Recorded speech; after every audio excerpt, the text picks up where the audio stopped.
Okay, Cal, how's the sound quality? Much better than WhatsApp. Absolutely. Okay. We can get started here. So, this is Methodical Millions, our idea of doing better in life, paying attention to what's going on with the world, and sharing ideas. A lot of people keep asking me, how's the trading going? And what if I give you $50,000? Can you invest it and take a portion of the returns? And I keep telling them, no one taught me what I've learned. It's all self-taught. I learned everything on my own. It took me all this time. And if I can turn $50,000 to $1 million for someone, I can definitely do it for myself. I don't need to go through the agony and pain and the stress of doing it for someone. I can do it. I'll just use my own money. I wouldn't say it's easy, but we do notice there are patterns to pay attention to, and they don't happen all the time. It's about getting better at being plugged in and seeing what's going on. But it's amazing how people, you wouldn't even be talking to them. You just have $1 million in the bank. People always want the easy way out. Oh, I know someone. Why don't I give them my money and take care of it? They want the quick buck. Easy come, easy go is one of the best sayings I've heard because it's so true. It resonates with so many things in my life that I thought I could make a quick buck with. And it comes easy and then goes easily. So, and that's the thing. If I end up making 200% return on a trade, which is fantastic. If it took me one trade and it took me a week or a few days, that's after years of agony, education, years of losses, wins, and ups and downs. So, what I've learned throughout all that process, think of it as an athlete. A runner can do a 400-meter dash in seconds, and it's much faster than everyone else on the planet. It's because they've been practicing their entire lives for this. It's very exciting, and that's why I'm doing it, and I'm sure that's why you are. But we have a lot more in terms of what we want to do and how we want to grow. It's financial education that's really missing. And I'm in big shock of finding out how many people really don't have any financial education. It's shocking, including many in the finance industry. They don't have that. It's just a job for some. The line is drawn between someone who's passionate and someone who does it for a paycheck. And if you're Hmm. forced to rent your time because you need to pay your bills, I find that you'll turn off when you go home. You won't be thinking about it. You won't be researching the next little bit that you find interesting. And I think that's what separates the people who do really well in a certain field. It could be professionally, it could be athletic. It really comes down to how important it is to you and what drives you. So, what gave you the drive to do this? What was it that clicked? It was just a feeling. It wasn't some profound statement for sure. I think that comes over time and experience, but it was just wanting more. There's got to be more to this. I think it was opportunity. It was let me dump some money into TFSA. It was actually penny stocks at the beginning. And it's not like a get rich quick necessarily. It's called opportunity. So I realized maybe there's something to this. How much money moving in the market. And just out of a curiosity, it was worth paying attention to. That was my start. And it led to more questions. Can you find patterns? Can you actually do this professionally? And that's where it all began. I'm just thinking, I was never the businessman in the family. Never thought of finances. I just thought I'd go to a good university, graduate, get a top job, and get wealthy. It's not until I got into the workforce during the 2008, 2009 recession, realized how difficult it is just to get a job. And what happened there is once I did get a job and I started working three jobs, full time, part time, and slowly but surely I got really good at my job. I was commission based. But even then, I started realizing it's still very difficult just to make ends meet. I taught myself to manage money well, and that was still not enough. Money management in itself was good. And that's when I thought there must be more to this. How come people out there making $10 million and up? They're not all business owners. Even though I had university education in accounting and finance, I never really worked in the field. I worked in automotive finance, but that has nothing to do with finance as we know it in terms of investing. So I slowly started reading up, and that's when I started thinking just like you plant a seed and you give it water and sunlight for it to grow, that's what you need to do with your money. That's when it clicked. And I never acted upon it properly until a few years ago, but one step at a time, and here we are. It started slow, and now it's my entire focus. Yeah. You got to admire Yeah. that in people that find passion in something and it draws you in, right? It's not just the everyday. I had a similar background, 2 jobs for about 10 years, and I was in the grind in the rat race. I knew I was smart enough, but I didn't want to feel entitled. So I took a different path, not the easy path, but when you make your own mistakes, you find your own true purpose and you drive your own direction. I really believe in that. You made a good point about it not being enough. And I really think about that a lot. So you got to live sustainably. That's step one. I don't think you can have a sound mind investing without being cash flow positive, without having enough to cover your bills. I think it's very dangerous. What do you think about that? My personal opinion is I agree with you 100% about that. And I think the actual answer to that question is everybody should invest in one way or the other. Like you said, you have to have a sustainable living. So, assuming you have a job and you earn, let's say, $2,000 a month, you have to live below your means. I'm not saying to the point where you're really making it difficult for yourself, but anything that you can live without, just live without. For the longest time, I didn't have Netflix, any subscriptions for that matter.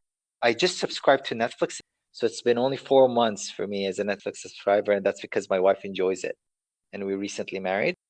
It's not even for me, but I'm just saying that anywhere where I can cut corners, what do I need? I need a car to get me from A to B.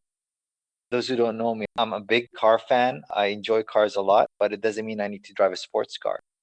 Do I have money to buy a sports car? Yes, perhaps I can afford to buy a sports car, but it doesn't mean that I have to put myself in that situation because that will stop me from putting my money to actual work for it to grow and then eventually buy that car cash. The one thing that you can't buy is time.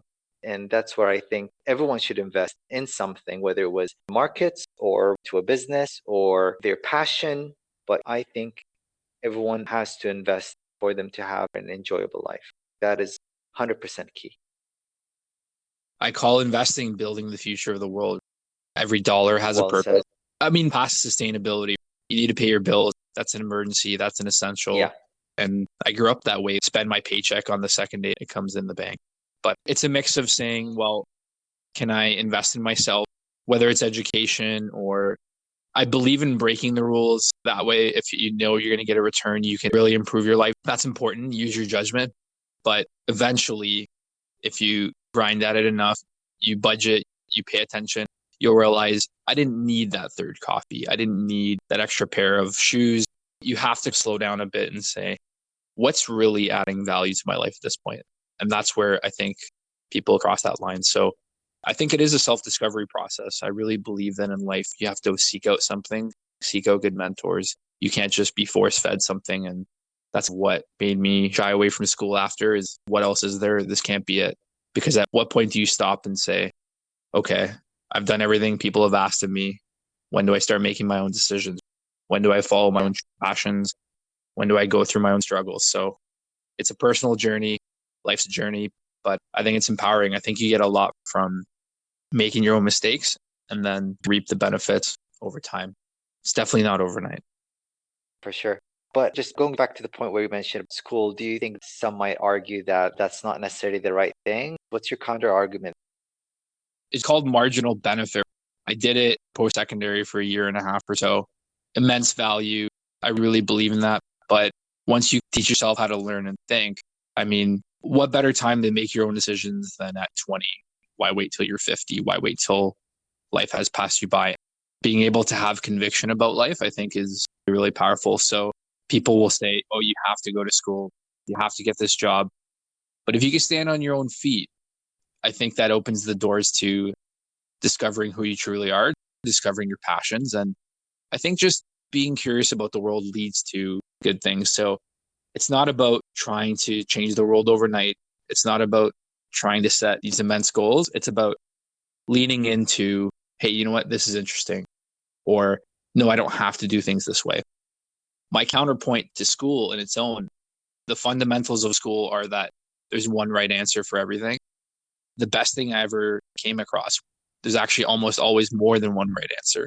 And that opens you up to the possibility of creativity, of what can I come up with on my own. And that's my background as to where this all came from. why it's important to think outside the box, and it leads to cool things. So I think the more in that headspace, the more you come across cool discoveries. And to me, investing is one of them. We rent our time right Yeah. now. We both have jobs. And the question is, what do our lives look like if you own your own time? It was a few years ago, you and I were sitting down and talking about how much I enjoy the physics of racing and motorsport.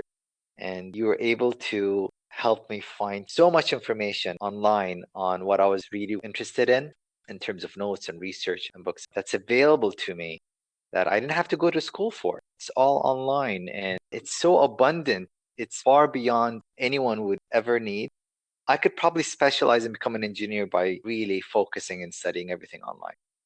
I watch YouTube a lot on my free time. During that time, all I watch is educational videos, things that I can either learn something off of or some news that is going to help me with my investment decisions or physics related or science related, anything like that, or DIY. And I enjoy watching YouTube so much because of that. It's unbelievable what's available online. Everything I know today about my investing and trading knowledge came from online. I didn't go to school for investments or trading. Finance, perhaps I knew the ABCs from school. But when it comes to the real world, it's very different. And that's where online education comes in. People give you their experiences and they tell you how it really is online. And even though there's a lot of nonsense, if you really do your research, you can clear out the noise from what's actually valuable and informative. Yeah, totally. With a $50 internet connection, you can learn anything in the world. Fixing washers and dryers, It's put on a shelf on the wall, how to learn about anything. It really opens up possibilities. So we live in a lucky time where we can do that. and everything is in the palm of your hand on your phone. That's all you really need to teach yourself. Those who argue, oh, I don't have enough money to invest or I don't have money to go to school, everything that mattered or that helped me so far with my financial education has been free. I pay my internet connection, which I pay for anyway. I have a cell phone on me. That's all I really need to teach myself. When people talk to me, they always are quick to come up with a reason why they shouldn't do it. And I find that with anything in life, they'll defer the thought of, hey, that could be me. So do you have to be rich to invest? What's your take on that? Not at all. I don't think so. My first ever trade was around $5,000. For many people, it's a lot of money to put into the markets, but in investment terms, it's pocket change. I follow people who are pretty good at trading specifically. Trading and investing are two different things, but they're really good at trading and they got to the point that they can grow from $300 and turn it into 5 and 6 figures. If you have the right education and you know what you're doing, obviously you're not always going to win, but think of it as opening a restaurant. Not every single restaurant that's open is going to turn profitable. I remember hearing a statistic up to 90% of the restaurants fail. So let's say over a period of 5 years, 100 restaurants open, 10 of them will be still around. There's risk there, right? And the overhead is quite large. You have the location, the building, the rent, the equipment, the staff, electricity bills, and that's quite a large investment. With investing, it gives you access to grow your money with pretty much anything. There are accounts now where you can open with as little as $100. It's purely for yourself. It doesn't matter to anyone else. And if you don't do it, no one else is going to do it for you. It's one thing, take that $500 and just dump it in the market. You and I both did that when we first started, but it's money we were afford to lose. But that comes as cost of education. Think of it as tuition fees of the market. I think watching videos, doing your research, and then getting to market slowly will really reap the benefits fairly quickly. Awesome. I think that opens up some eyes. So what about you? What did you start with when you first started? Did you start with a large amount? No, it was no more than $500. And that was an unlimited amount of money for me. Money I didn't have really. If I want to be honest, I was pre-spending my money. I wouldn't call it a lottery ticket. What it came down to was if I can earn more than I made that month, that's amazing. It was just exploring what happens if you do that. And I think what you said earlier about having more than one job, to me, I treat it as a job. Even if you're losing money, it's still a job. You're still involved. There's something to pay attention to. And what really drove it home for me, and I can't exactly remember when I learned this, but imagine you've got money you can put aside, even if it's $100 a month. I always use that as an example that most people can reasonably set aside with an average job. What happened if you made that thousand? You can buy friends and family some gifts. You can spend some extra money on yourself. Not quite life changing, but it's about jumping through the next order of magnitude. So, what happens if you 10x that? All of a sudden, 1,000 becomes 10. Even if that's not life changing, I would argue it is for most, but add another zero on that. You can go through these orders of magnitude and eventually you're going to hit a life changing amount of money. And I think that's what this is all about, bettering yourself that way. So you can go from 1,000 to 10 to 100,000. And I know at that level, 99.9% of people, it would be life changing to them. What I would argue is not only is it doable, it enriches your life by following this stuff. And my first real investment was in Tesla. And I was like, this guy's way smarter than I am. Here's some money. What was the byproduct? I actually started following closer, being in the car business, following the car business a lot closer, the macro news. Like you said, it's buying your own education. And sometimes you actually get your money back on that. You actually make money. So it's really valuable and shaped who I am. It's made me smarter. It's made me better at my day job. So that kind of value you can't buy. It's not fake. You were saying about easy come, easy go. What you build in your head over time is really useful. And I think it makes you a better person. That's the value I get. Yes, well said. Because that's education that's never going to go away. You're not going to lose that. Let's say you had one big loss, most of your gains, if you're a trader in that sense, you still have the education to know that you can grow that money back, maybe even better because now you have more knowledge of what not to do. And it's just one step at a time. Just when I thought I knew quite a lot about the markets in general, it humbles you and reminds you that we're never bigger than the market. There's always more to learn. There's always room to improve. And that's exciting for me. It just shows there's so much more opportunity than there already is. It baffles me that a lot of people don't know or don't have the interest to know how they can grow their money. It doesn't have to be through the financial markets. It could be through any way. But like you mentioned, you have to get to sustainability, and then past that, that's when you start growing. And then it's just upwards from there. Yeah, totally. So you said something that kind of caught my attention. Investing and trading are not the same thing. Yeah. I'll profess I'm not the trader in this conversation, but maybe to people listening, what does that mean? So when you come to the financial markets, the term trading and investing, they mean two things. Let's start with investing. Investing is you taking your money and putting it into some asset, let's say a stock, for example. You go and buy shares of a certain company and you hold these shares. Then over time, let's say over a period of 1 to 10 years, the price of the stock goes up. So you bought them at $100 per share, and 10 years time, they turn to $300 per share. Now your investment has tripled in value. You as an investor, you've grown your money to get to that point. Now you're not actively in and out of the stock in terms of buying the stocks and selling them in the same day or same week or same month. That's where trading comes in.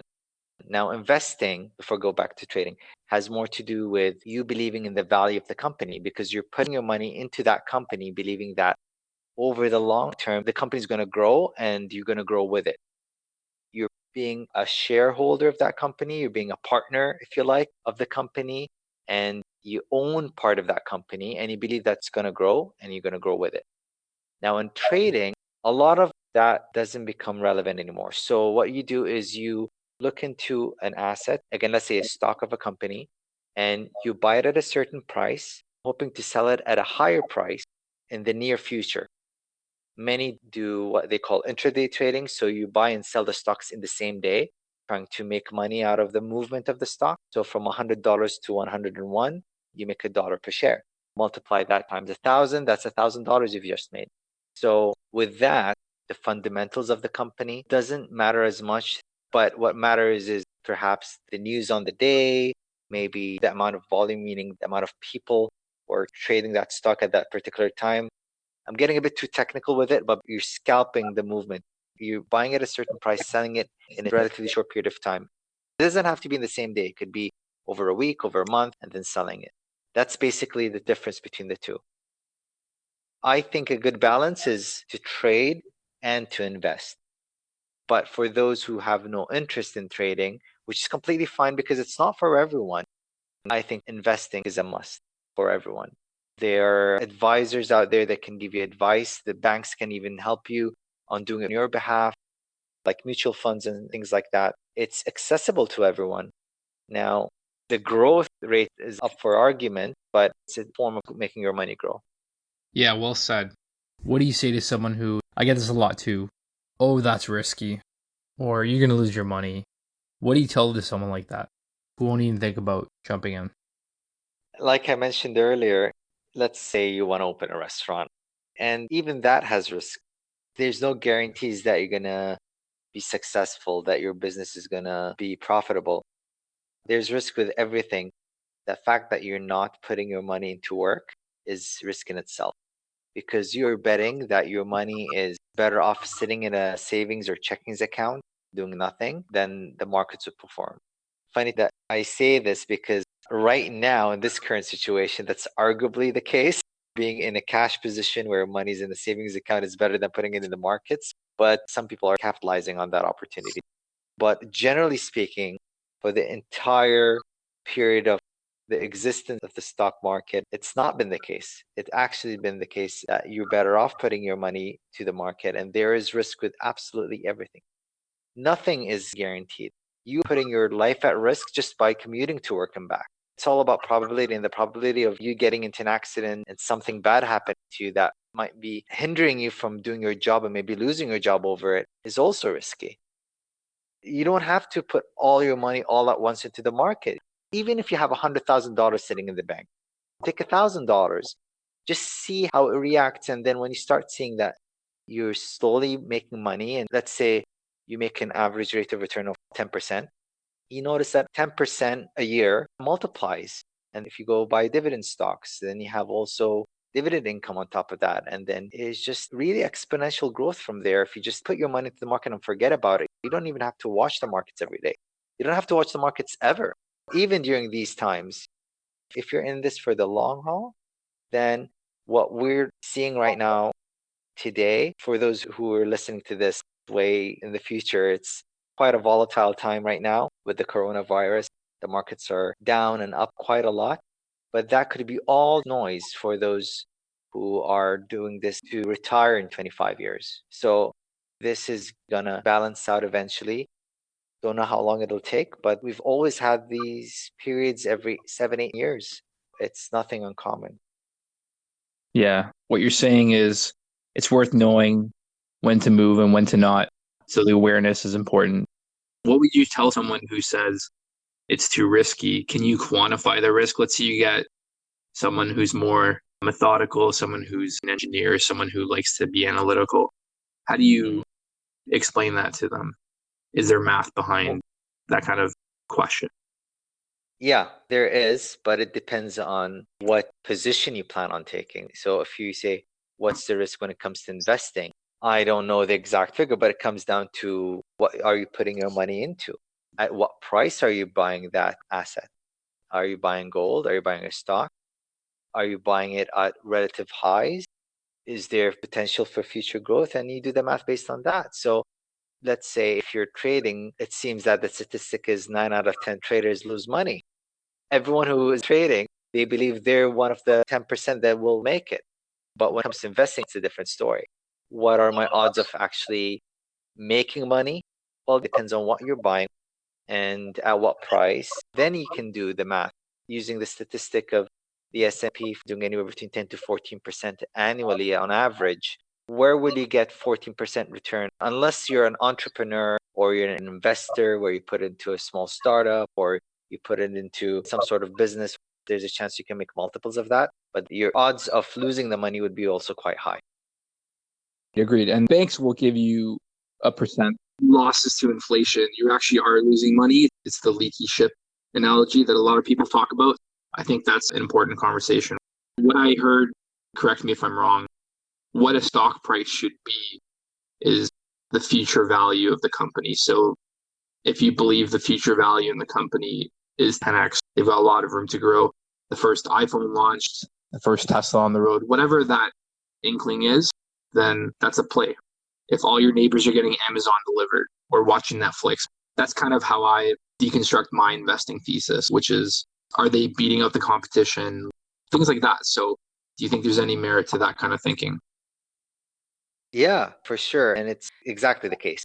When you're putting your money into a company of a stock of some sort, it's only because you believe that it's going to get more valuable.